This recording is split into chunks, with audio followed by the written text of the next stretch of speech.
dive into Dungeon Highway. I take a guess say this doesn't have a controller support, so we're putting the controller down. Bones warm.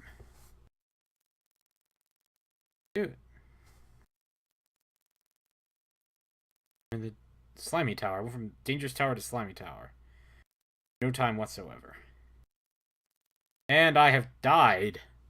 A violent death. This is a bloody, bloody game. And one thing that's worth pointing out, because other people will point this out before. Wow, that was a rough start. Yes, that was a rough start. Other people have pointed that out. But what this is, with the artwork, is it's from a graphics that you can actually, I believe, either buy online or it's released for free. I know some other games have used it.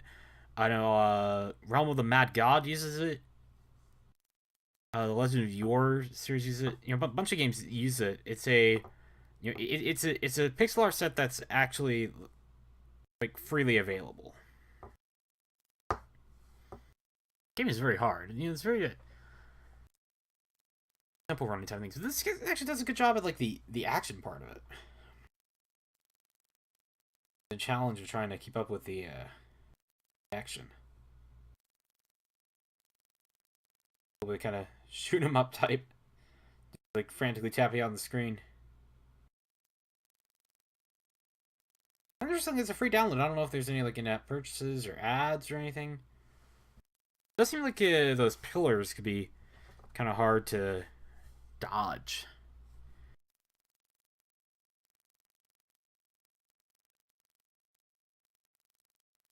I wouldn't mind a control scheme that would let you swipe to move instead of having to tilt.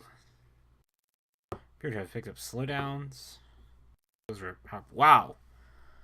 I like how just walking into these pillars is enough to decapitate you. That's painful. I'm big. I am the big man. Big man in the dungeon. Big man on campus, big man on the dungeon. I am dungeon and so can you.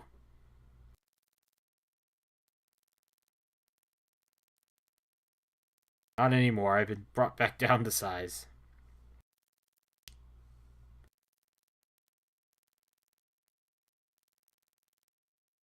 Playing around the edges is pretty tough.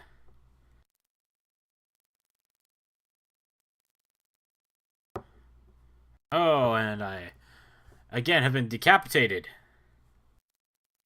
Decapitated by the pillar of doom. I'm curious if there's a way to like spend money on this game because it seems like there isn't. At least the one I've seen. But it's odd.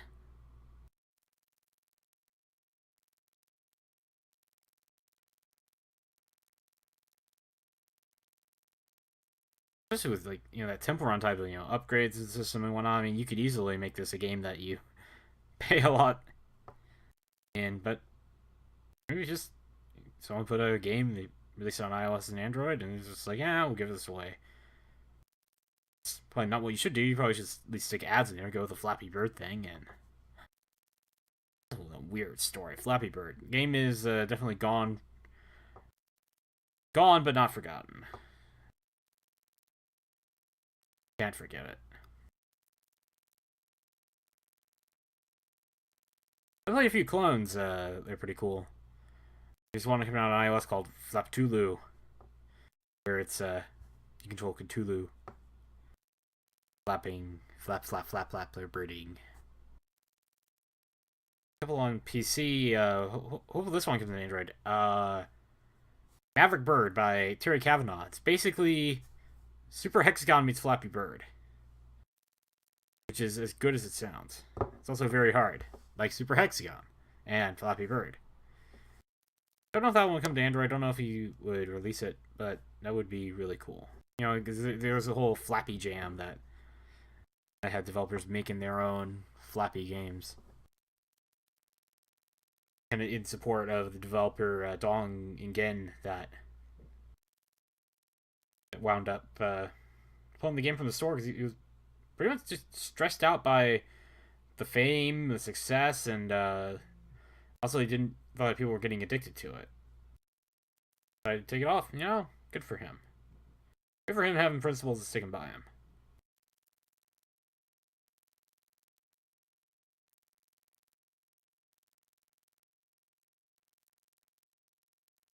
This is a rough game. For me, at least. Pretty hard. Let's see. This daily challenge. Let's see how this. Probably not well. But I'm the big man. Once more. I'm the cool guy.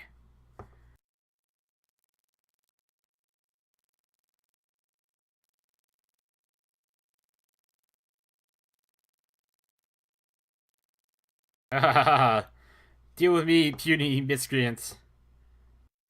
You can't. I will crush your face.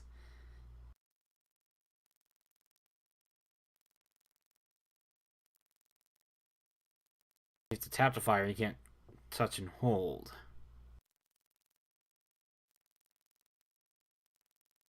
Wow, yeah, there's going to be a lot of things on screen. Not. See if I can get some of these.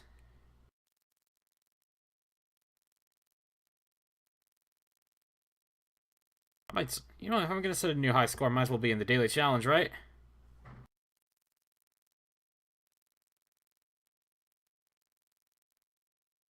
Yeah, I gotta bring my A game when it counts.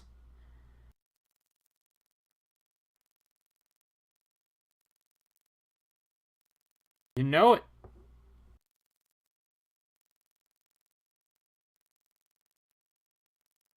it. Creepy pirate camp. I thought it was a cheery pirate camp. Really, I guess there's only like slight differences between the different levels. I don't think that it really makes a difference what it is. Just that they exist. They are different, slightly different enemy types might pop up.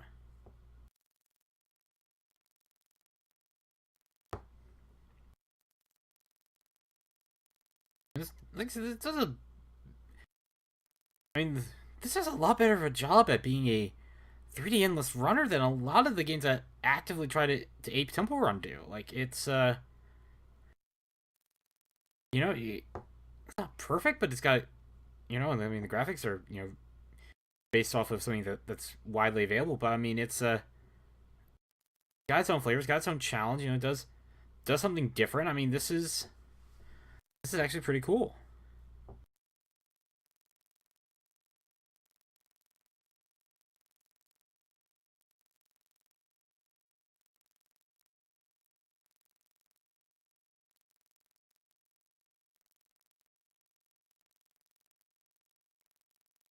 I'm just trying to up to 20,000. Like I said, I brought my A game when it counted.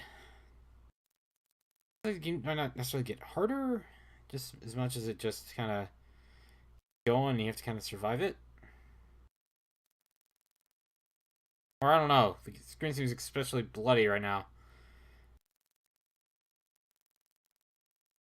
One thing's like, speak of the devil. Oh no! My gruesome end. Ah. I guess if you do the. Oh, that's what I'm curious about. The daily challenge doesn't seem to explain what's going on. Live by substantial.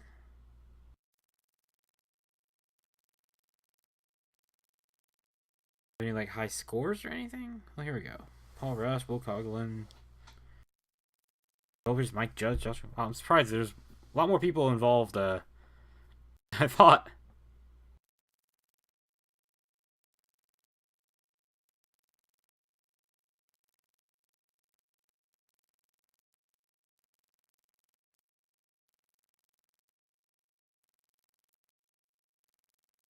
Very hardcore mode before we jump over to something else.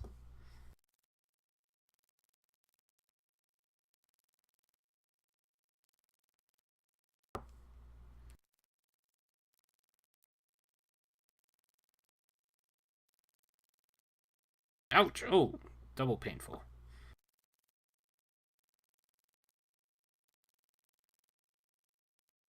I'm surprised that this isn't like a paid game of some sort.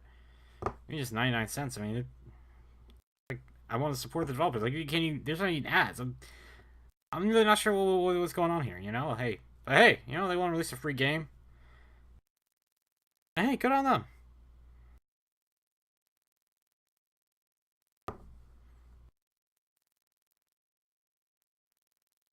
Like I said, it does a lot better job at being a Temple Run type game, 3D Endless Runner, than most games do. Yeah, that is Dungeon Highway. Jump into